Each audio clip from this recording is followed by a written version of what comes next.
Yo, yo, yo. Hey, guys, welcome back to another amazing edition of the Best Practices Show podcast. This could be one of my favorite of all time. We interview an amazing human being. Her name is Dr. Rachel Barone.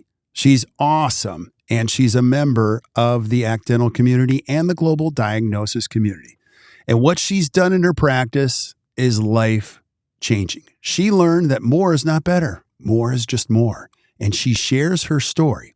So we labeled the podcast today, Less is More, how one dentist's radical approach transformed her practice. You have to listen to this. It will change your life if you apply some of these principles. So I hope you enjoy it, and we'll see you soon.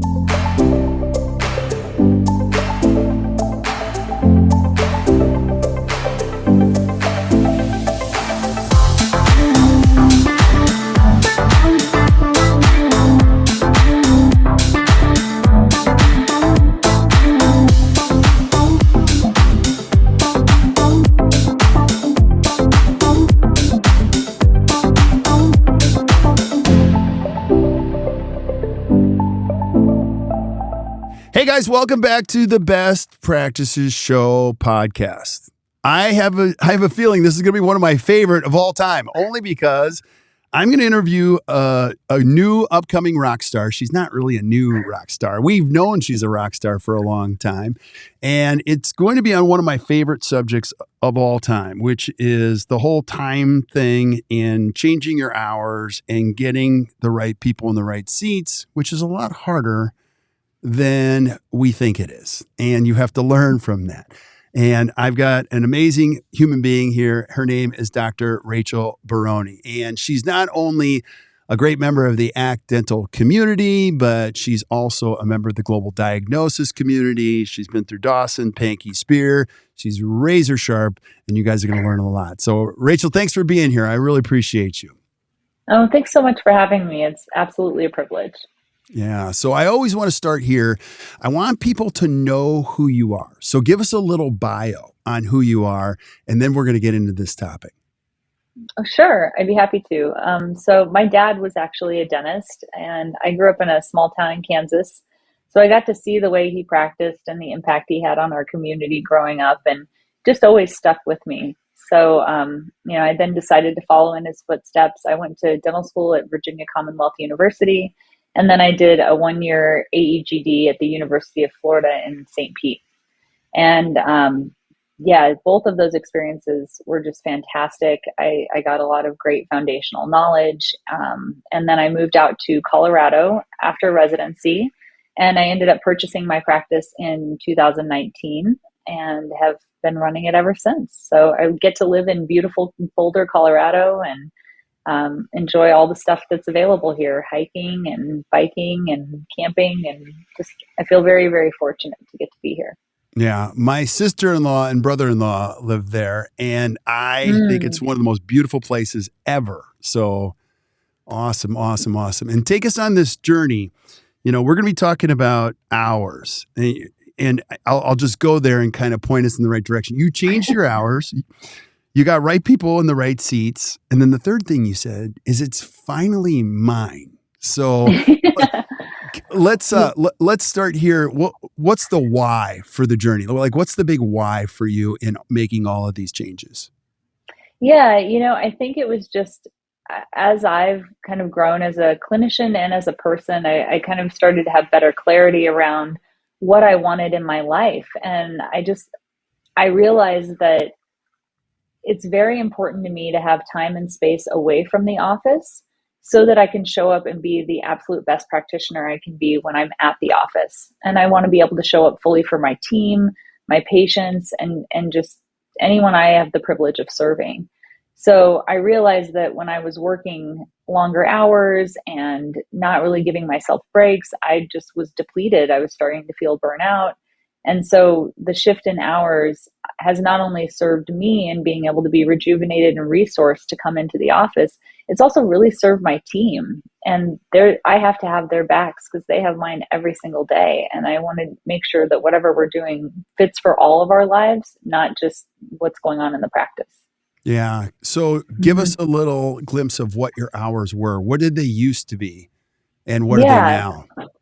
So we used to work from 8 to 5, Monday through Thursday, and then sometimes we would do 9 to 1 on Fridays, depending if we had some overflow, or just catch up lab work, anything like that that we needed to do.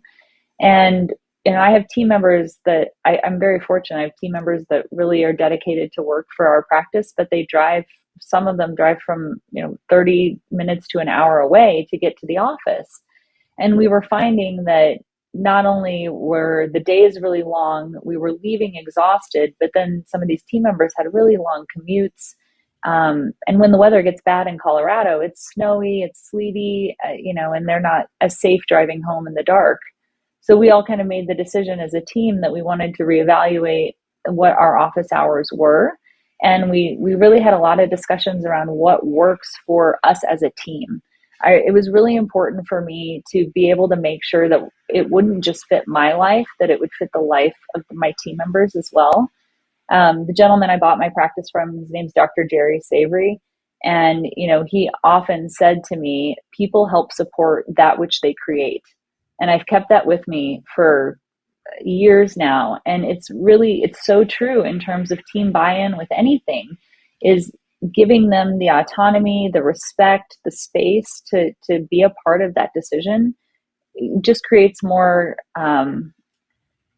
just more buy-in and more support of whatever that decision is. So we all talked about it a lot, and we decided that 7:30 to 3:30 were hours that would work well for us. It would allow us to, most of us got to the office pretty early anyway, and that time was kind of being wasted just in prep for the day. And then by leaving at 3:30, even if we run a little late, the latest we get out is 3:45, maybe 4, and it makes their commutes home so much easier. They're not in rush hour traffic. If it's wintertime, they're leaving closer to when the daylight is happening. And so, it's just been a really good shift for our team. And now I don't think any of us could imagine working until 5. Yeah. And so, yeah, you mentioned that. And then also there was an event, with a team, and you're like, this is a good opportunity for us to try this and change the hours. Can you speak to that and how it kind of worked into what you're doing now? Yeah, you're exactly right. So one of our hygienists had a planned vacation where she was going to be off for 3 weeks. And one of the barriers, I think, when you're thinking about changing your hours is the hygiene schedule, because it books out so far in advance. So we had this whole conversation with the team buy-in and really gotten excited about changing our hours. But because of the way the hygiene schedule was booked, we didn't think we would be able to do it until August. And my front office manager had the brilliant idea of testing these new hours, while our hygienist was out, since we didn't have hygiene patients anyway. And so we did that with our restorative schedule. And after a week, my assistants and my office manager and I all said, I don't think we can wait until August. We just had a taste of it. And it was so nice to have the space in the afternoons to ourselves. So I have to give huge props to my team. They really worked hard to make this a reality. There were many hours on the phone rescheduling hygiene patients, rearranging the schedule. But so as a result of their hard work, we've been able to implement this since April, and it's just been incredible for our practice. Yeah. And can you speak to this, Rachel? A lot of people say, I couldn't do that. Like, no one's my practice is going to die. Like, no one can come in those hours. Can you speak that? Oh, gosh, I'd be happy to. Because, I think it is, those are very rational and normal fears to have, because I think we are in this profession, we want to serve our patients. We want to make sure that we're meeting their needs. And that's a really beautiful thing. But I think in doing that, we sometimes forget our own needs. And, what I have found in my own practice is by changing the hours, we haven't lost a single patient. We've had, I think, 2 patients that have had a little bit of challenge just in the way that their schedules work, but we've been flexible and creative, and we've figured out ways to be sure that they're still accommodated. And for the most part, our patients are really lovely humans, and they want us to have a good life too. And so when we tell them why we're changing our hours, that it makes the commutes easier on the team, that it allows more time with family, they're in support of it because they want to be with their families. They know what that feels like. And so they want that for us as well. Yeah, I said this before, but I'm so proud of you. Like it's just so fun to watch you do this. And I want to go back to a word that you used, which is creative. You've also done Hmm. something very unique around the lunchtime thing because I get that question a lot. What about lunch? Can you explain your philosophy on that? Sure, yeah. I think that was a question that came up for us a lot when we were trying to figure out if this would work for our practice and in what capacity. And, again, I really wanted to enlist the input of the team. It was really important to me that we were not creating a schedule that was not sustainable. That's the most important thing because we're the ones who have to come in and do it every day. And and so when I brought this to the team and I asked them what their needs were around lunch, everyone had different needs.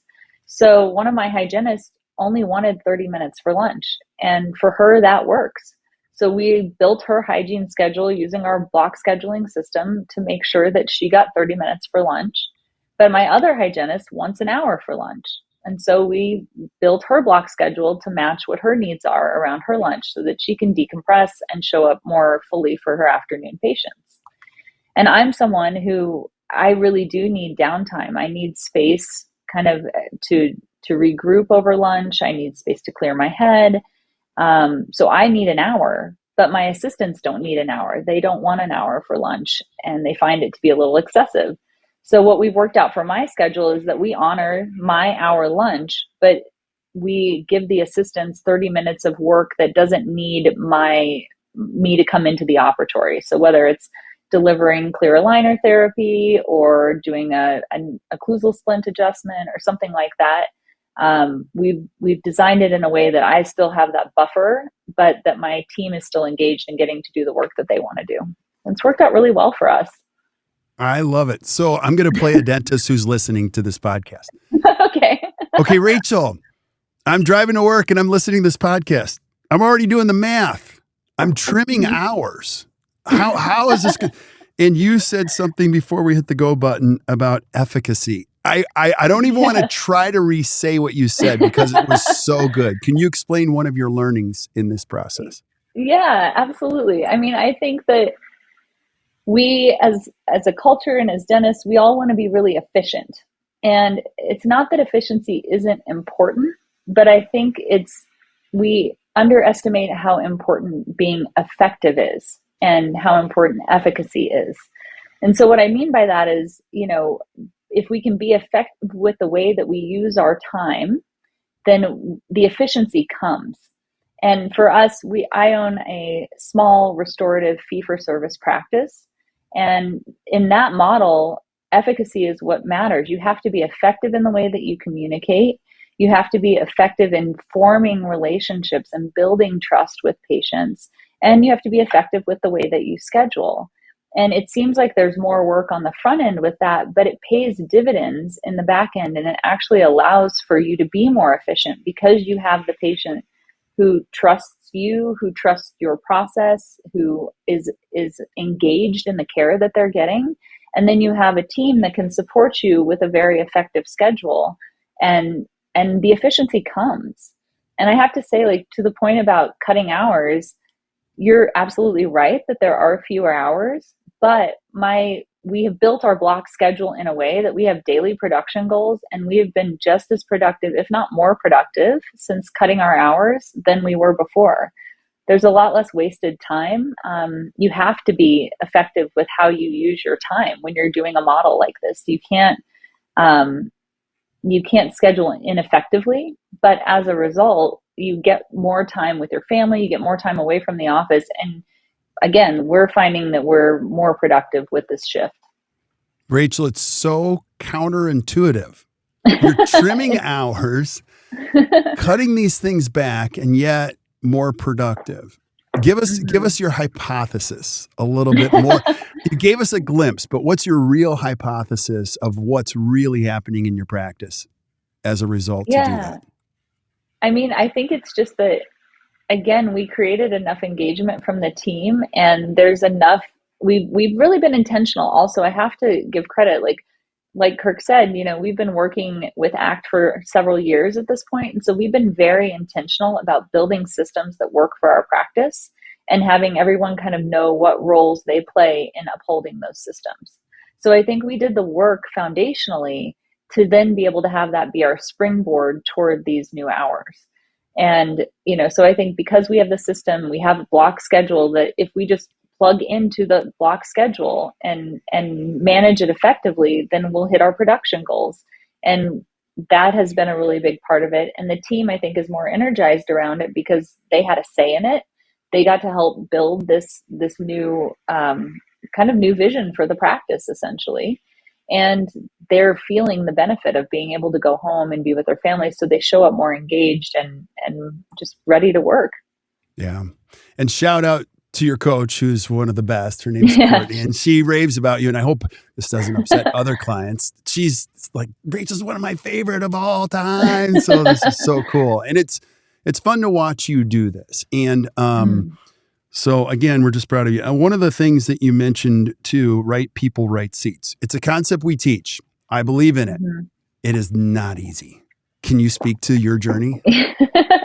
Yes, you are absolutely right. It is so much easier said than done. And it's been a practice changer for us. And I have to give so much credit to your organization and to Courtney for coaching us through as we were kind of making these transitions to get the right people in the right seat. It's a hard thing to do. I inherited a practice that was just incredible in so many ways. It had such a good foundation, a kind, wonderful patient community, a wonderful team. That it was just really, I couldn't have been more fortunate. And I, over time, needed to be able to transition it into a reflection of me and the way I practice. And so what we found is there were a couple of team members who didn't transition as well into my model of practice. And we tried to support them in the best way we could. But what we learned is that by having them in the office, it actually detracted from the other team members' ability to show up with enthusiasm and presence to the work that they were doing. And there were people I also hired that weren't good fits before I knew better and knew kind of what to look for. And the thing that has been, I know you talk about it a lot, Kirk, but the thing that has been so instrumental for me to be able to get the clarity is having core values and a core purpose. And I feel like I now have them, they're posted all over the office. We do core value celebrations once a week. They're the hill I'm going to die on. Like, they are what I value in my practice. And if people do not align with them, then it doesn't make them a good or bad person. There's no judgment here. It's purely that they're just not a good fit for me and the type of practice I'm trying to create. Right. And so, once I had that clarity, it made so much more sense in terms of who was kind of going with me and who was maybe not going to be in as alignment as well. So I would say that was really hard, but, again, the support I got from Courtney was wonderful throughout that process. And it was also the template we used. The core values were the template we used for our hiring process. So we had an assistant who left our practice in October of last year, and we didn't end up hiring a new one until January of this year because we needed someone who fit the core values. And it's really easy to get a warm body in a seat, but the impact that can have if they're not a core values fit can be so draining on the team, on the management, on the patients. The patients can feel the dissonance there. So, I've had examples of that too, where we were just in a pinch and we'd had a position open for so long that we just hired kind of the next most qualified person. And it really ended up being detrimental to the practice and the morale, and ultimately just created a lot more work for all of us. Right. I want to pass this baton to somebody and have them go farther with this because, and I'll just share this with the listeners. I believe so much in what you said, Rachel. It makes me so happy for you to say this. And when I say this in meetings, whether it be in dentistry or whatever, people go, yeah, that's great. Okay, next, what's the next thing? I'm like, you just threw that away. Like, that's like the most important thing because it was said several decades ago and then it got to be a little lofty. Why are people not embracing it as much as you think in dentistry? I'm just curious from your vantage point. Like embracing the Core right people, values. right seats, or core values. Yeah. Core Oh, values yeah. first. Yeah. Because Yeah. I heard it a lot early in my career and I was like, yeah, that's totally true. And okay, next thing. And I skipped over it. And what I know now, hmm I'm totally borrowing your line. It's the hmm hill I'm going to die on. I mean, I don't want to die anytime soon, but like, Yeah. we're not going back. You know what Yeah. I mean? Yeah. So, I fully agree. Like, I think like it feels like practicing in the dark versus practicing in the light. And, I think, at least for my own journey, um, my dental school did a wonderful job of getting me to the point where I could be a practicing dentist. And I understand so much the limitation of you only have 4 years to take people from zero to dentist. So we didn't get a lot of business training. And we got the basics, we got the stuff that we needed to know, but we didn't get the like nuts and bolts of what it takes to run a business that is, effective and profitable, and that feeds your lifestyle and your desires. So I think it's just a lack of knowing, a lack of familiarity around it. And then I know for me, when I was learning about core values, it kind of felt overwhelming. I read some of the books. What is it? The Patrick Lencioni book. And then there's like the Harvard Business Review article where he talks about it. And I remember reading it and thinking like all the stuff that I thought were my core values, like loyalty and integrity, those don't go deep enough. right. And so it takes a lot of intentionality and a lot of patience. And I mean, I think between the management group in my office and Courtney, we reworked the core values probably 4 or 5 times to really make sure that they felt in alignment. But again, like now that we have them, I can't imagine not having them. And what I realize is like they are such a reflection of me that I live them without realizing it in my daily life as well. And I find that it's kind of become like an internal barometer around how I spend my personal time as well as the time at work. So true. So hmm true. So how do you do this? If I'm a dentist listening, you hmm you said right person, right seat. Rachel, help me if I'm listening. What does that mean to you? Yeah. Well, again, I think it comes back to core values because you have to know who the right person is. Like you can have, as we know, like there can be many different types of dental assistants, many different types of hygienists, many different types of dentists. And you have to know what your practice needs, and not just that they're going to come in and be able to do their job, but how are they going to engage as a part of a team, and how are they going to be able to kind of support you in totality in your mission for the practice, in the purpose, in the way you care for people. So I think again, like getting very, very clear on what your core values are is the very first step.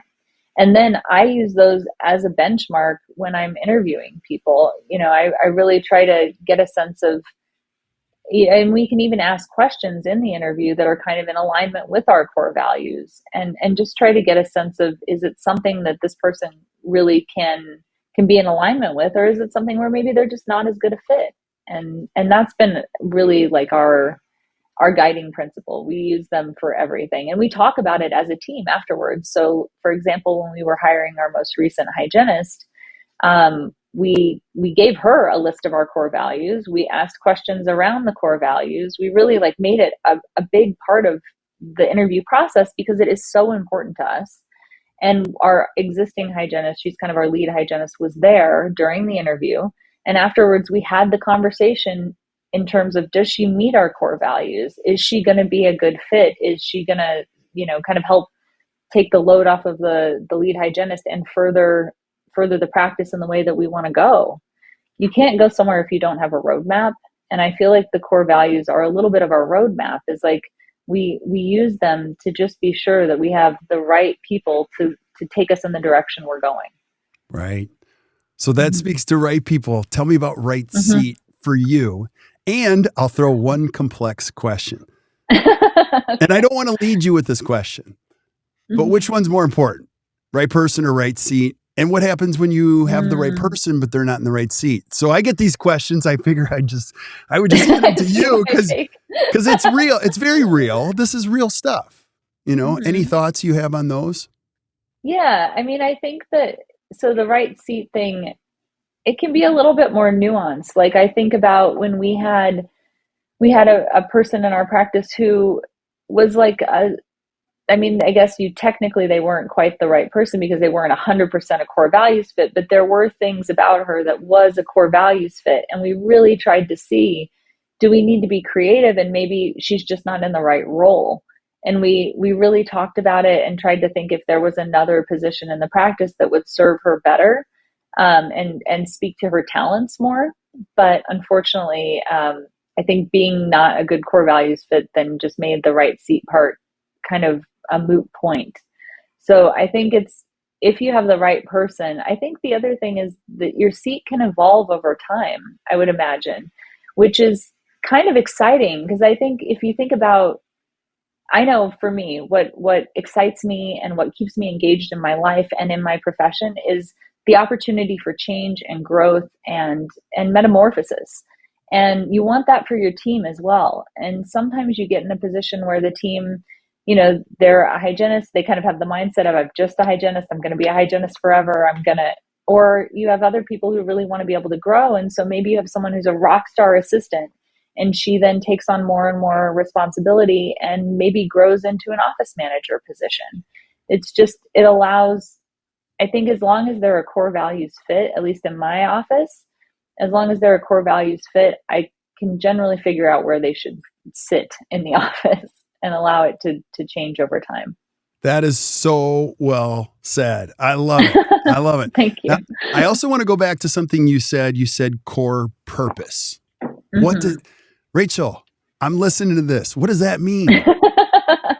Well, for us, it's like, why do we even exist? Why are we getting out of bed every day and going and providing dental care to people? And for us, it's about providing person-centered dentistry that helps a patient understand and take ownership of their dental and overall health so that we can create lasting relationships and lasting health for them. And that's another thing that again the team kind of allows us to, or the team buys into, and that allows us to gauge, not only are the team members that we have good fits for the practice, but also do our patients match our core purpose? Like, I think that's something we don't always talk about or as readily talk about, but I don't have to be everybody's dentist. And, one, I'd be exhausted by being everybody's Mhm. dentist, but two, my style doesn't work for everyone, and that's okay.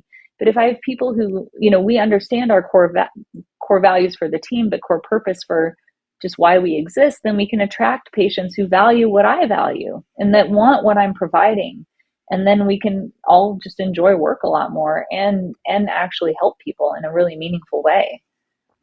Totally agree. Your favorite Mm-hmm. people care about the same things that you care about, and it just makes Mm-hmm. your day fun. I want to just ask. I have there's some things we haven't talked about that logistically I think we need to call them out. And I'm going to freak out the dentist who's listening, who is thinking, "Oh my gosh, I'm trimming all this time and it's still going up. Yeah. How does that work?" You also do team meetings. We haven't talked about that. Yeah. When the heck? Yeah. When the heck would you find time to do that, Rachel? When would I do that?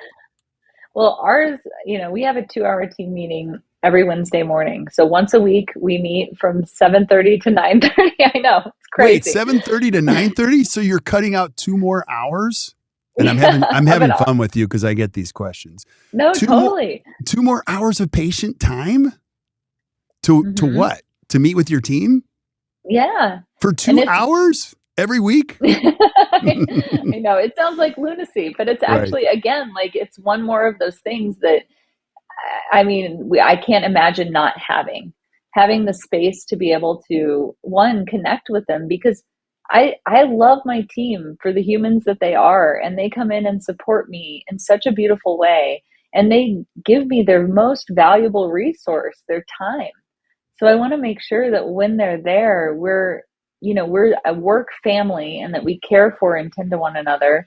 And then in doing that, we can care for and tend to our patients. So it's a time that we use for connection. I literally had my hygienist this week. We always go around and say what our business highs and lows are and our personal highs and lows are to start the meeting.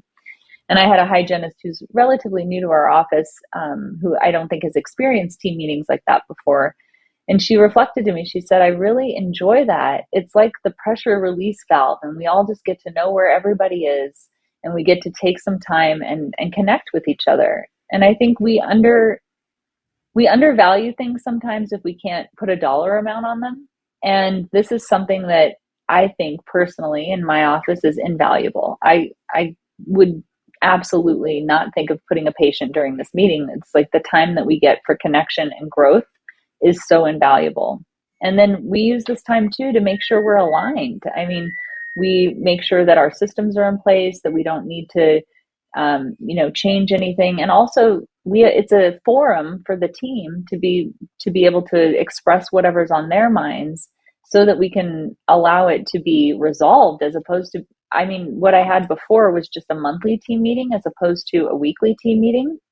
And what I found is things would just backlog until this monthly meeting, rather than having a 5-minute conversation about it. Inevitably, it would just kind of get pushed to the back burner. And so if we had something that happened that was maybe an activating experience for our team members, it wouldn't actually be addressed. And it would either be swept under the rug and create resentment, or it would be brought up 3 weeks later when no one really is feeling engaged about the problem anymore. And so it just allows us to keep a pulse on the practice and keep us moving in the right direction. And I think it goes back to being effective. It allows us to be more effective with the time that we do have and schedule. And, that time together pays dividends toward what we're actually trying to accomplish for our practice. I love it. And again, I get these questions, so I'm just going to give them to you. Yeah. Rachel, 2 hours? What would I do? You use the whole 2 hours? Like, that's a lot of time. What would I talk to my team about for 2 hours? How would you respond to that question? Yeah. I thought the same thing when I was starting. I thought, oh my gosh, that's so much time. What am I going to do? But I find that there's so much stuff to do within the practice, and it doesn't all have to be big stuff. It's just nuanced tweaks or team building that kind of gets us all on the same page, that I feel like 2 hours flies by. Like, something, just as an example, that we've been really trying to implement in our practice, and I feel like this is true of other practices I've been in previously, is trying to have like a consistent protocol and comfort level with implementing dental photography. And that is just inherently a challenging thing, both in terms of where does it fit in an appointment? Who should be the one doing it? Should it be the doctor, the assistant, the hygienist? What are we looking for? How do we evaluate the quality of the photos? There's a lot that goes into taking good dental photos, and they're very diagnostic and important. And so, we have in our office, we have an assistant who's really passionate about photography. So we've named her jokingly the photography czar, and we're giving her time and space to kind of develop and create a way in which she can teach others to use the camera, know what to look for when you're taking these photos, practice on each other. The time goes by so quickly, and it also, again, gets us in alignment so that we're not just wasting our time rushing through taking photos and then none of them are useful or diagnostic. We then have a quality product at the end of it too that we can use to help the patient understand their oral health and what may be going on in their disease process more effectively. Love it. That is so well said. I've got like 12 other questions for you, but I want we're going to save those for another podcast on just some of the nuances and the details, because I love the way you think. And Thank you. I want you to speak to anybody that's listening to this. Any final thoughts about changing your hours? And really, this, again, it's easier said than done. This is a bold move. And any final thoughts you'd say to somebody listening about this move? Yeah. I think for me, the thing that has been so important in my life and in my journey as a practice owner is really being clear on what I need from my practice and what I need from my life. And that means there's of course the financial need. Like we all have bills to pay, we all have debt that we need to service, or vacations that we want to go on. I mean, we want to live a nice life. But I think that I found myself falling into the thought that more is more, and we just need to like produce more and have more patients and more operatories and longer hours, and that it's just this kind of all-consuming growth. But what I learned is that it felt like growth for the sake of growing, not growth that was in alignment with what I actually want out of my life and my practice. And so when I got really, really clear on what I want out of my life and my practice, I realized that the most important thing for me is time. I mean, I heard you speak at the AES several years ago, Kirk, and I heard you say time is the new rich. And I cannot get that out of my head. Like, I think that, I had to figure out what was enough for me. And that number isn't the same for every single person, but what is enough hours in the dental office that I can support my team and myself and my practice, and what's enough time away so that I can recharge and come back as the best human I can be and the best practitioner I can be. So that was a big, a very detailed and conscientiously done process. It wasn't something that I kind of rushed through.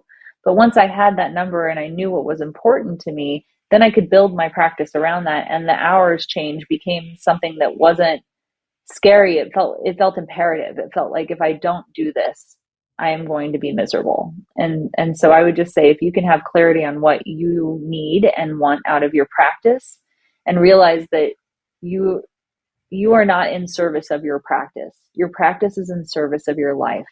And if you can remember that, and then you can start kind of shaping things to be in alignment with that, I think you'll find that it's pretty easy to change your hours. Rachel, so well said. Thank you. We as a team are just so proud of you. And I know this is only the beginning of great things that you're going to do and help other people with. So great job. This is your practice, and you're also growing as a clinician. I want you to talk about your journey as a clinician. And everybody that's listening knows I love the GDE whole purpose. I love the mission. Not only they're incredible clinicians, but they're even better human beings. And you're part of that, and so talk about your journey in global diagnosis. What is it? What do you do? Like, what have you done? You've done a lot, and you're continuing to grow as a clinician. What does that mean to you? Yeah, absolutely. Well, I feel so fortunate that I found the global diagnosis community. I have really tried to make it my mission throughout my career to learn and grow as a clinician in whatever ways that felt available to me. So I did the Dawson Continuum when I was in residency. I've since done SPEAR courses. I've completed Pankey Essentials.